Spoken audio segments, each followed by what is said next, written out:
Ayan, good morning mga idol, mga ka-2x2. So, andito tayo sa likod na naman at ating titignan ng ating mga tinanim na mga kalamansi ng isang araw.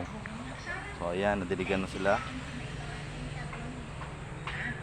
Kita nyo, dami. Ito yung hindi namin kusang tinanim. Kusa silang tumubo dun sa may likuran ng lababo. So, napansin lang namin ang daming tumubo dun. Kaya nilipat namin dito yung mga seedlings nila. Ayan, so medyo madami-dami. Meron pang madami pang naiwan doon na hindi na itanim. Ayan. Ayun pa yung isa. Ayan. So okay naman sila, hindi sila nalanta. Makakasurvive na yung mga yan. Kaya ng mga ilang taon din ang iintayin dyan bago sila makapamunga. So ayan, napakadami.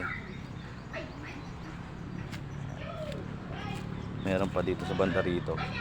So nilinisan na dito sa bandang gilid. Tinaniman na rin ng mga kalamansi. Saka si Bro Marlon ay nagtatanim din ng gulay dito, okra.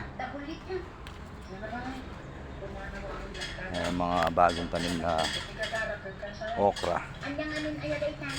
Ayan, para may aanihing mga gulay pagdating ng araw. Ayan, dami din yung mga okra na tinanim niya. Ayan.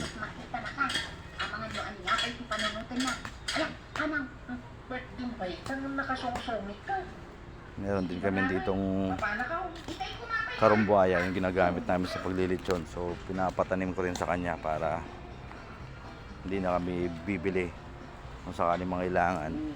Ayan. So papatanim ko rin sa kanya.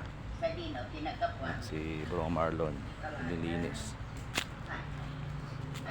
May mga tinanim na kami dito nung una. At ngayon na nagsisimula na silang maglabas ng dahon. Yung mga dahon lang naman ang kinukuha dito. Ayan na. So, nagsimula na silang magdahon. So mapapakinabangan na yung mga dahon na yan pag nagtinda kami ulit ng lechon. Ayun, so bukas tignan natin ulit.